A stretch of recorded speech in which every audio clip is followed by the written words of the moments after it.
Sir मैं ये कहना चाहता हूँ कि आज कांग्रेस पूरी पार्टी मेरे को यहाँ पे देखना पड़ा, जूने से जूने लोग जो 60 से 70 साल पुराने कांग्रेसी थे आज यहाँ पे सब दिखे, एकजुटता दिखी आज मुझे कांग्रेस में। क्या कहेंगे? देखिए, कांग्रेस एक विचारधारा है जो कांग्रेस पार्टी से जुड़ा हुआ हर आदमी की एक सोच है। यानी इस मुल्क एक सेकुलर मुल्क हो, डेमोक्रेटिक मुल्क हो, यहाँ पे सोशलिस्ट लोग रहे, एक इस तरह की सोच रखने वाली पार्टी कांग्रेस है। तो आज हम लोग जब जाते हैं प्रचार फेरी में, हम देखते हैं कि हर कास्ट, हर कम्युनिटी, हर रिलीजन में से कांग्रेस है। यानी जो लोग कहते हैं कि कांग्रेस को ख़त्म कर देंगे, मिटा देंगे, मुझे लगता नहीं, हज़ारों साल तक भी कांग्रेस मिटेगी नहीं, क्योंकि हर जात बिरादरी के लोगों के दिल में कांग्रेस है। और कांग्रेस एक विचारधारा है, ये कोई हर लोगों को साथ में चलने की पार्टी है, चाहे वो आला आदमी हो समाज का या अदना आदमी हो, उस तमाम लोगों को हाथ पकड़कर चलने वाली पार्टी कांग्रेस है। दरमियान में एक तरह से इंतशार फैलाकर लोगों को गुमराह करने वाली कई पार्टी आई, कोई किसी जात का नाम लेकर पार्टी आई, कोई किसी बिरादरी के नाम, कोई धर्म के नाम पर, ऐसे बहुत से पार्टी आई और ऐसे पार्टी लंबी चलती नहीं है, तो धीरे धीरे पार्टी ख़त्म होती है। लेकिन कांग्रेस आज भी खड़ी है, कांग्रेस का विचारधारा आज भी मजबूत है, आज भी कांग्रेस पार्टी को लेके चलने वाले लोग हैं, चाहे वो छोटा सा बच्चा हो या बुज़ुर्ग हो। ये मैं खुशकिस्मत हूँ, इस पार्टी का मैं एक नुमाइंदा हूँ, एक कारकुन हूँ, एक वर्कर हूँ, तो मैं इस चीज़ से खुश हूँ। मुंबई अध्यक्ष की आपने बात तो सुनी होगी, कई भाषा में खान या कई ऐसे उनके बयान आते जा रहे हैं रोज, और ऐसे बयान पे नगर पालिका का कांग्रेस कितना असर डालेगी? देखिए, कांग्रेस पार्टी अपने विचारधारा से बिल्कुल नहीं हटेगी। जीत हो या हार हो अलग बात है। राहुल गांधी ने साफ तौर पर कहा कि 100 बार भी मैं हार जाऊं, लेकिन अपने विचारधारा से कभी जो है मैं हटूंगा नहीं। तो राहुल गांधी का कहना वही है, वो मोहसिन हैदर का कहना है, वही एक आम कांग्रेस पार्टी का कहना है। जैसे मैं आपको बता दूं कि जब यूबीटी के साथ गठबंधन की बात कही गई, तो कांग्रेस पार्टी का एक ही कहना था कि आप मनसे को हटाइए। मनसे वो पार्टी है, आज किसी जात के खिलाफ बोलती है तो कल किसी और धर्म के खिलाफ। आपको पता हो, कभी अजान के खिलाफ जो सड़क पर उतर आते हैं, कभी जैन समुदाय के उनके जो है डेरासर के बाहर जो मुर्गियों को काटने का काम करते हैं, वहाँ पर बकरा काटने का काम करते हैं। तो ये एक तरह से नफरत फैलाने वाली पार्टी है। आज पता नहीं, आज कुछ है तो कल कुछ कहेगा। तो कांग्रेस ने कहा यूपीटी से, शिवसेना यूपीटी से, आप हम आपके साथ जाने के लिए तैयार है, लेकिन ये पार्टी से आप अलग हो जाइए। लेकिन यूपीटी को पता नहीं क्या था, जो पार्टी जो है अजान से जिसके तकलीफ़ है, जो जैन समुदाय पे जो वो मांस मच्छी नहीं खाते हैं, तो उनके मस्जिदों, उनके जो है देरासर के बाहर जाकर मांस मच्छी पकाना खाना, ये कहाँ तक ठीक है? ऐसे पार्टी के साथ वो गए।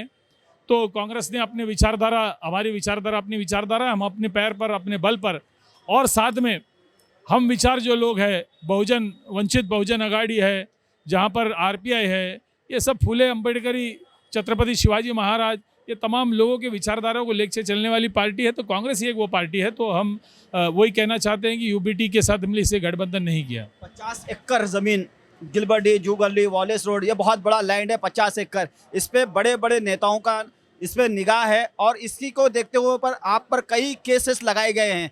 क्या कहें?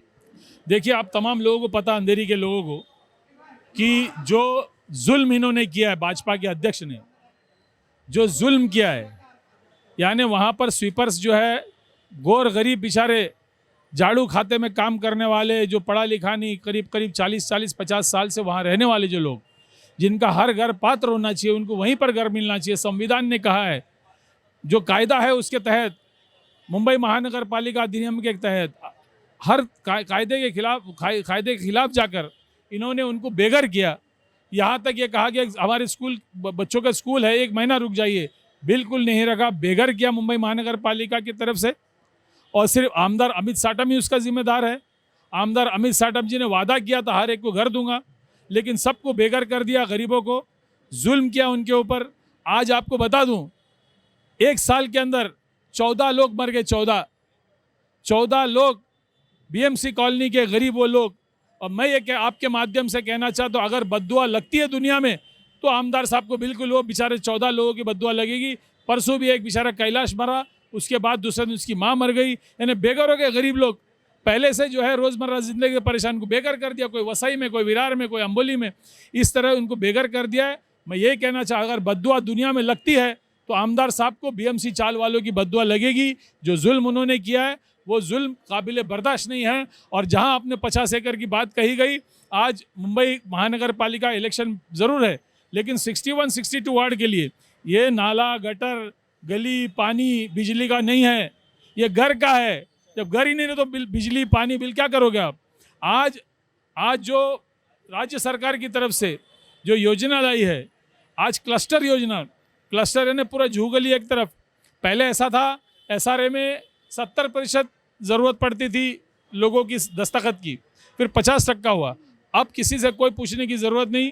और 50 एकड़ 75 एकड़ ज़मीन मुंबई महानगर पालिका में, मुझे बताइए एक आम डेवलपर कर सकता है? छोटा मोटा बिल्डर?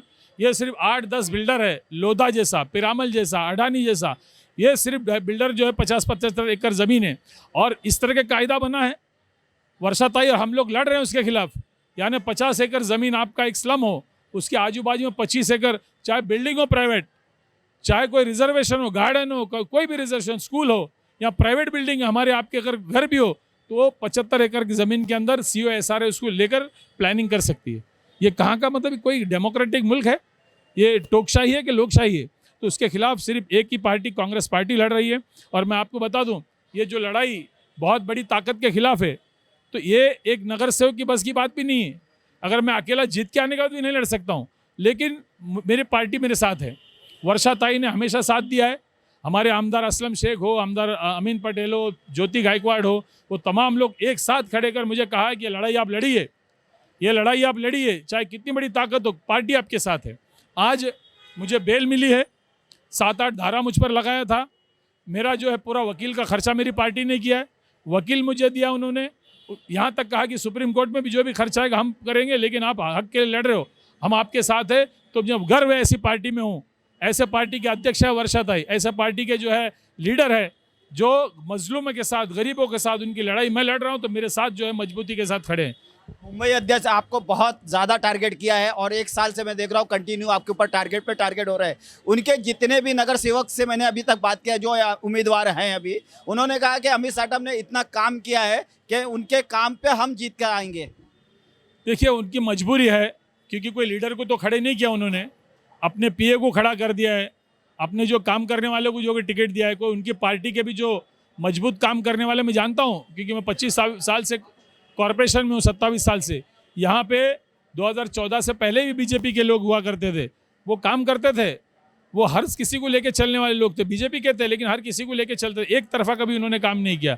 अब वो तमाम लोगों को दरकिनार करके ऐसे लोगों को पार्टी या तो अपने साले को दिया है, या तो जो अपने ड्राइवर को दिया है, या अपने प्यून को दिया है।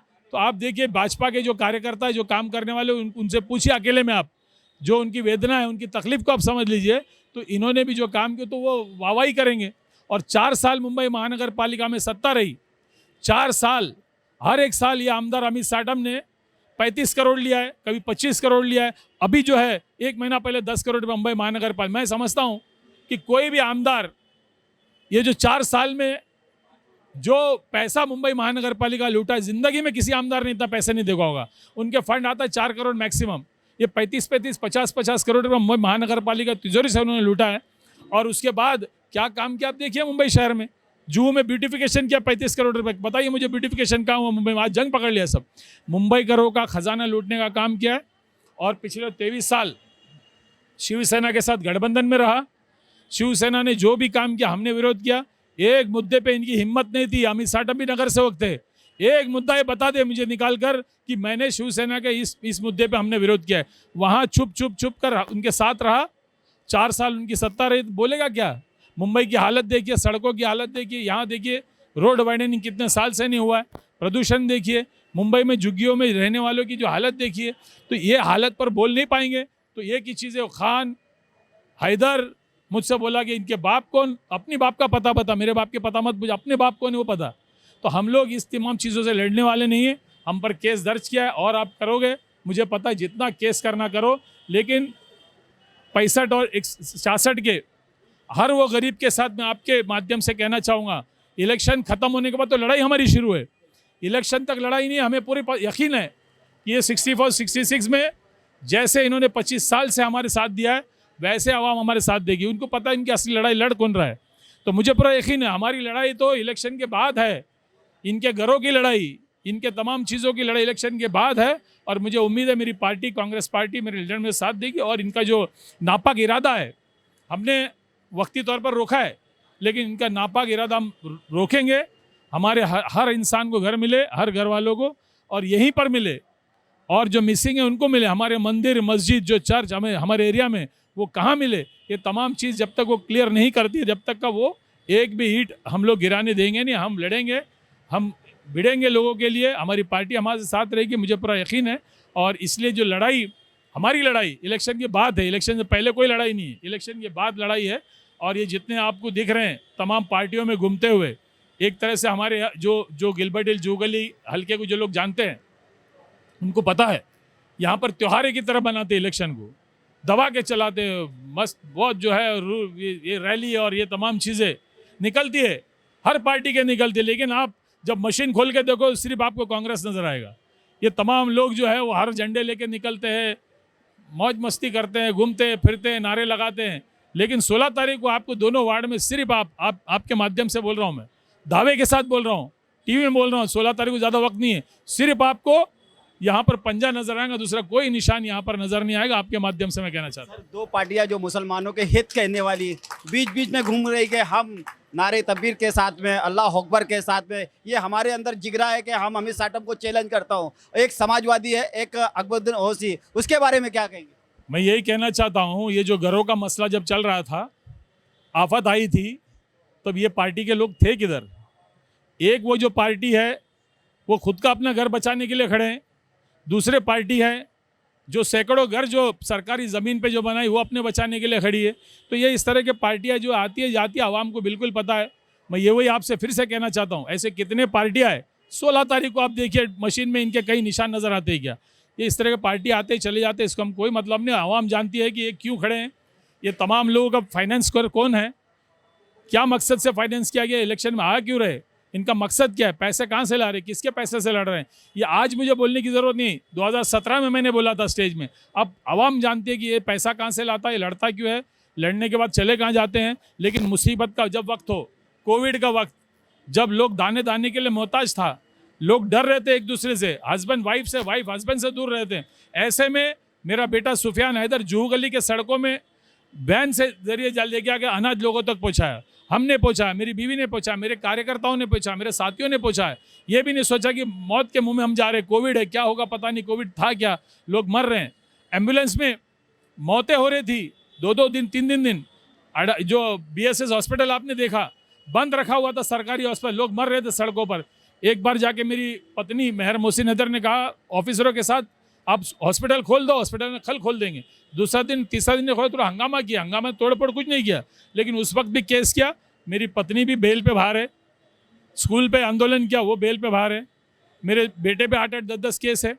आज सुफियान का जो है पासपोर्ट जब्त किया गया है, ईडी के कार्यालय में ताला लगाने से पासपोर्ट जब्त किया, बाहर नहीं जा पाता है। तो हम लोग आवाम की लड़ाई लड़ते हैं, हम दूसरों के अपने ज़मीन, सरकारी ज़मीन हड़पने की लड़ाई नहीं लड़ते। हम जो है अपने घर बचाने की लड़ाई नहीं लड़ते हैं। जो हमारे साथ होगा हम तैयार है उसके लिए, क्योंकि एक बात हम जानते हैं, दुनिया में आए थे बगैर कपड़े के आए थे, जाएंगे तो इन कपड़े की ज़रूरत पड़ती है। वो हमारे घर में पहले ख़रीद के रखा है, हराम के हर रमज़ान में हम उसको इस्तेमाल करते हैं। तो हम ये सोच के लड़ाई लड़ते हैं, अगर बीवी बच्चे ज़मीन जायदाद सोचे तो ये ताकत के साथ हम लड़ नहीं पाएंगे। एक सवाल और है, आपके कार में काम जो हुए हैं, गिलबर्ट हिल स्कूल हो, चाहे कामा रोड स्कूल हो, या आपने अभी वो बनाया है बच्चों के लिए गिलबर्ट हिल के अंदर, उसके बारे में क्या कहना है? देखिए, मैं आपको दावे के साथ कहना चाहता हूँ, गिलबर्ट हिल, जूहू गली, गावदेर डोंगरी के लिए कोई भी काम किया होगा तो मेरी पत्नी के अलावा एक काम कोई बता दे हमने किया है। सिर्फ ओपनिंग करने की 4 साल ओपनिंग करने के लिए आते हैं। अच्छा, इनको गैरत भी नहीं है कि जो मुझे पता ही नहीं कि मैं क्या, खाली आमदार है सिटिंग, क्योंकि हम लोग कॉरपोरेटर नहीं है, तो कम से कम बेशर्मी होती है। अगर शर्म होगा तो जिसने काम किया उसको भी बुला लेंगे। यहीं पे रोक के कह रहा हूँ, हमारे चैनल पर इल्लापा कुशाकर ने चैलेंज किया है अमित साटम जी को कि गिलबर्ट हिल, जूहू गली में या उनके कोई भी एरिया में एक काम अगर लादी का किया है तो आके हमारे सामने डिबेट करने को तैयार है। इल्लापा कुशाकर ने चैलेंज, मैं उल्टा आपको बता दूं, 12 लाख रुपया फंड पास किया दंगरवाड़े में। मुझे बताओ, उसने एक लादी भी लगाया होगा, फंड गबन हो गया है। बीएमसी चौल में जो टूटा हुआ है वहाँ 15 लाख रुपए लगाया उसके ऊपर, वो वेलफेयर सेंटर पर। जब चाली टूटने वाली तो वेलफेयर सेंटर 15 लाख क्यों? इस तरह का गबन किया गया है। इन्होंने इलेक्शन का पैसा निकाला। अभी भी हर कॉरपोरेटर जो इनके पार्टी के 2-2 करोड़ रुपए 4-4 करोड़ रुपए महानगर पालिका खजाने से लिया है। हम लोग जब विरोध में हैं, हमें कोई पैसा नहीं दिया गया, हमारे विभाग में कोई पैसा नहीं। तो ये चैलेंज उन्होंने किया, अच्छी बात है, वो भी लड़ाई लड़ते हैं। हमने देखा कि जो हम लोग लड़ रहे थे क्लस्टर के खिलाफ, इनके जुल्म के खिलाफ, वो भी लड़े, भले किसी पार्टी का भी हो। ऐसे हर पार्टी के लोगों ने लड़ाई लड़ी वहाँ पर, जिससे कामयाबी मिली है। और मुझे आगे भी उम्मीद है हर पार्टी के लोग लड़ेंगे, लेकिन वो लड़ेगा जिसका जिगरा मजबूत हो, जिनका काले कारनाम हो, जिनके जो है अपने सरकारी ज़मीन में कब्जा किया होगा, कोई अपने घर ही गलत तरीके से रोड पे बनाया होगा, कोई गलत धंधा हो, गलत कारोबार हो, तो वो बाहर इनसे आकर लड़ने की उनकी ताकत नहीं है। हमारे जैसे लोग लड़ सकते हैं, जो हमकी फिक्र नहीं, ना घर के, ना बच्चों के, ना ज़मीन के, ना जायदाद, हम लड़ सकते हैं। बाकी जो जिनका जिगरा मजबूत हो वो लड़ सकता है। बाकी काले काम वाले, जो काले धंधे वाले, ये इनसे सामने मुकाबला नहीं करेंगे। सवाल मेरा 65-66 के, क्योंकि दोनों तरफ, एक तरफ महर मोहसिन हैदर हैं और एक तरफ शुफियान हैदर है, वहाँ की जनता को अभी आप क्या कहना चाहेंगे? हम लोग पहले भी यही बात कही थी, डरो मत। अभी भी ये कहेंगे, डरो मत। ये जो मुसीबत आपके घर के ऊपर है, आपका भाई है, ये टीवी के माध्यम से कह रहे हैं, कल भी आप हमें पूछ सकते हो, हम लड़ाई लड़ेंगे। यानी उसका कामयाबी मिलेगी नहीं मिलेगी ये तो, लेकिन लड़ाई लड़ेगी हम लड़ेंगे, हमारी पार्टी लड़ेगी, किसी को डरने की ज़रूरत नहीं। और तमाम किस्म के पार्टियाँ आती है आपके बीच में। अब मुझे यकीन है हर बच्चा जानता है कि इनका मकसद क्या है। ये जो खड़े घूम रहे हैं आपके सामने, इनको अपने एरिया पूछिए, एरिया कहाँ से कहाँ तक है, एरिया भी नहीं पता हो कहाँ से कहाँ तक है। इनको पूछिए आप जीतने के लिए खड़े हो तो कितने वोट की ज़रूरत पड़ती है, कहाँ से वोट लोग नहीं पता है। हर आदमी को मोहसिन हैदर को हराना है, हर आदमी को मोहसिन हैदर को हराना है। मोहसिन हैदर हराने के लिए जो है कई लाखों करोड़ रुपये मिल जाते हैं, वो खा जाते हैं। लेकिन आवाम की जो अंधेरी की आवाम, जिसके लिए मैं लड़ता हूँ, क्यों लड़ता हूँ? क्योंकि मुझे पता है कि 25 साल से इन्होंने इतना वोट दिया है मुझे। मुंबई महानगर पालिका में जब भी कॉरपोरेशन का इलेक्शन होता हो, इतना मुझे वोट दिया है कि मुंबई शहर में आज मोहसिन हैदर मैं इसलिए हूँ क्योंकि मेरे इलाके का जूहू गली, गिलपटिल, गावदेवी, डोंगरी और अंधेरी मार्केट, ये तमाम चीज़ें यहाँ के लोगों ने मुझे वोट दिया है, जो इज्जत दी है, बेहिसाब इज्जत, यानी दुगुना चौगुना जो मेरे सामने रहते, दुगुना चौगुना। आज भी एक कहावत है वार्ड नंबर 66 से खास करके, जिसने ज़मानत बचा ली समझ लो उसने इज्जत बचा ली। 66 से ले कह रहा हूँ मैं, ये कहावत बच्चा कहता है, जिसने भी ज़मानत बचा ली इस पार्टी ने, समझो उसने इज्जत बचा ली। तो ये इज्जत लोगों ने दिया है, तो मेरा फ़र्ज़ बनता है इनके लिए लड़ाई लड़े, चाहे मुझ पर कुछ भी हो जाए, मैं इनकी लड़ाई लड़ने तैयार हूँ। लोगों से कहना है कि डरो मत, और जो माहौल चल रहा है जिस तरह का चलने दीजिए। लेकिन 15 तारीख को सिर्फ कांग्रेस पे मुझे बोलने की ज़रूरत नहीं, पंजे पे निशान लगाइए और बहुमत से जिताइए। 2012 में एक बार मुंबई में सबसे हाईएस्ट वोट आपने दिया था, फिर एक बार 66 और 65 में हाईएस्ट वोट दीजिए। ये जो बटन है, 4 नंबर बटन है, दोनों तरफ दबाकर कांग्रेस के निशान पर मोहर लगाकर जिताइए, यही कहना चाहूँगा। शुक्रिया, धन्यवाद।